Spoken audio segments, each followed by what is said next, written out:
বন্ধু সংগঠনের নেতৃবৃন্দ, শহীদ পরিবারের গর্বিত সদস্যবৃন্দ, 24 জুলাই যোদ্ধাবৃন্দ, আপামর দেশবাসী এবং আমার সাংবাদিক বন্ধুগণ, আমি সর্বপ্রথম মহান রবের দরবারে শুকরিয়া আদায় করছি। ফ্যাসিবাদের পতনের পর অত্যন্ত অনুকূল পরিবেশে আল্লাহ রাব্বুল আলামিন আজকের এই সমাবেশটি করার আমাদেরকে তৌফিক এনায়েত করেছেন, আলহামদুলিল্লাহ। 2 দিন আগে ঝড়ধারায় বৃষ্টি ঝরেছে। অনেকে আশঙ্কা করেছিলেন কি হবে, মানুষগুলা সেদিন কি শান্তিতে বসে দুটি কথা শোনার সুযোগ পাবে? আল্লাহ রাব্বুল আলামিন আজকের দিনটা অনেকটা এয়ার কন্ডিশন করে দিয়েছেন, আলহামদুলিল্লাহ। বৃষ্টি নেই, তীব্র রোদও নেই। আল্লাহ তাআলার পক্ষ থেকে তার গোলামদের প্রতি এই যে মেহেরবানি, এর জন্য নত শিরে আরেকবার আমি শুকরিয়া আদায় করছি, আলহামদুলিল্লাহ। সম্মানিত বন্ধুগণ, যাদের ত্যাগ এবং কুরবানির বিনিময়ে 15.5 বছরের কঠিন অন্ধকার যুগের যাতাতলে পিষ্ট হয়ে যারা তিলে তিলে দুনিয়া থেকে নির্যাতিত হয়ে বিদায় নিয়েছেন, অপশক্তির বিরুদ্ধে প্রতিবাদ করতে গিয়ে বিদায় নিয়েছেন, যারা লড়াই করে আহত হয়েছেন, পঙ্গুত্ব বরণ করেছেন, আমরা তাদের সকলের কাছে গভীরভাবে ঋণী। মহান আল্লাহর দরবারে তৌফিক চাই, বাংলাদেশ জামাতে ইসলামীর অস্তিত্ব যতদিন থাকবে আল্লাহ যেন তাদের ঋণ পরিশোধ করার শক্তিটাও ততদিন আমাদেরকে দান করেন। আমি গভীর পরিতাপের সাথে আপনাদেরকে জানাচ্ছি, আজকের এই বিশাল সমাবেশ আয়োজন করতে গিয়ে আমাদের তিনজন ভাই ইতিমধ্যেই দুনিয়া থেকে বিদায় গ্রহণ করেছেন।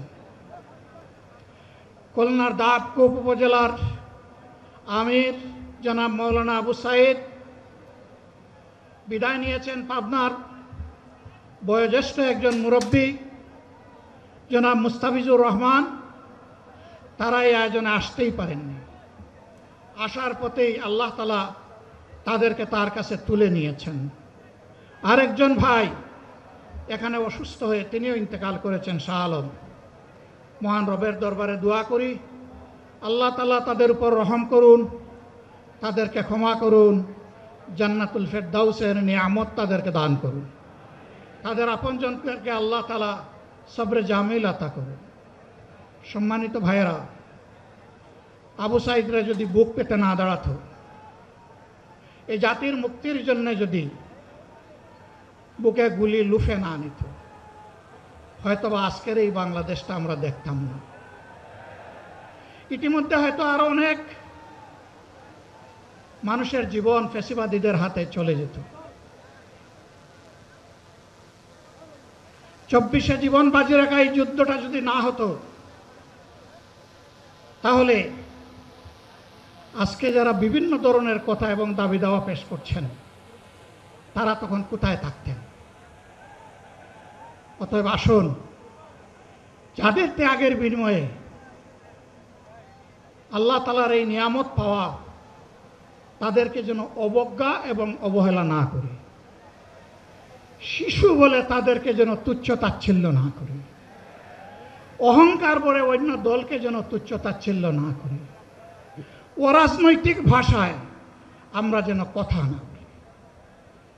যদি এগুলো আমরা পরিহার করতে না পারি, তাহলে বুঝতে হবে যারা পারবেন না, ফ্যাসিবাদের রোগ তাদের মধ্যে নতুন করে বাসা বেঁধেছে।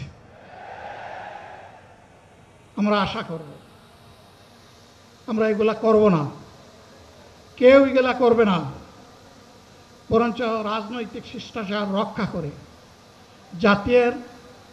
জাতীয় ঐক্যের বীজতলাটা আমরা সবাই মিলে একসাথে তৈরি করব, ইনশাআল্লাহ। সম্মানিত ভাইয়েরা, আসরের নামাজ আসন্ন। আরও অনেক বক্তা ছিলেন, তাদেরকে আমরা দিতে পারি নাই, আমরা দুঃখিত। এজন্য আমার লম্বা কথা বলার সুযোগ নেই।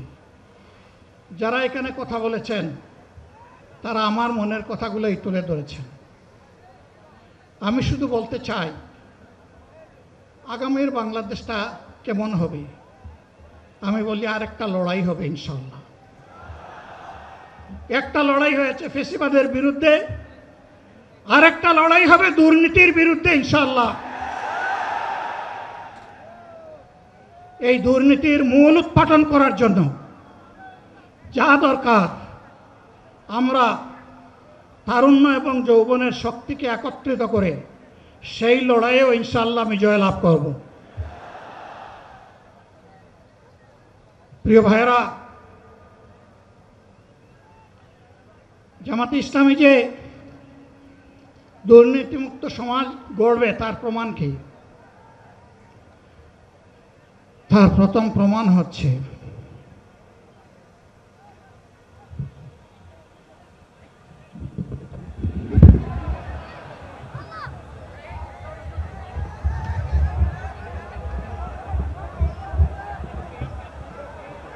আপনারা অবস্থান করুন যার যে জায়গায়। আপনাদের সবকিছু দেখার সঙ্গে জায়গার স্থান পরিবর্তন করবেন না, সবাই জায়গায় থাকেন, সবাই তার নিজ নিজ জায়গায় অবস্থান গ্রহণ করেন, সবাই তার নিজ নিজ জায়গায় অবস্থান গ্রহণ করেন। আপনারা নিজ নিজ জায়গায় থাকুন, প্রয়োজনীয় দিক নির্দেশনা দেওয়া হবে। আপনাদের উত্তেজিত উদ্বেলিত হওয়ার কোনো কারণ নেই। মহান রাব্বুল আলামিনের একান্ত মেহেরবানিতে আমাদের প্রোগ্রাম আলহামদুলিল্লাহ, শুকরান, আলহামদুলিল্লাহ কাসিরান। সম্মানিত ভাইয়েরা, আপনারা সম্মানিত ভাইয়েরা, আল্লাহ রাব্বুল আলামিনের রসের মেহমানিতে স্বাভাবিকভাবে এই গরমের সদরে কারণে মাহফিল মুহতারাম আমিরে জামাত অচিরেই সুস্থ হয়ে যাবেন ইনশাআল্লাহ। আমি আল্লাহ তাআলার শুকরিয়া আদায় করি, আল্লাহ তাআলার শুকরিয়া আদায় করি আবার আপনাদের সামনে দাঁড়াতে পেরেছি। আমি বলেছিলাম দুর্নীতিমুক্ত বাংলাদেশ ইনশাআল্লাহ সবাইকে নিয়ে আমরা গড়ব। আমরা কথা দিচ্ছি, বাংলাদেশ জামাত ইসলামী যদি আল্লাহ তাআলার মেহেরবানি এবং সরকার জনগণের ভালোবাসা নিয়ে সরকার গঠন করে,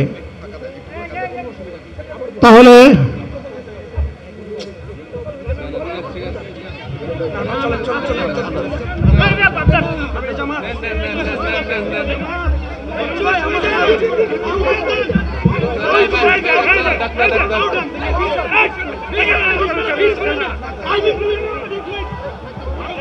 আপনারা নিজ নিজ জায়গায় অবস্থান করুন। আমাদের স্বেচ্ছাসেবক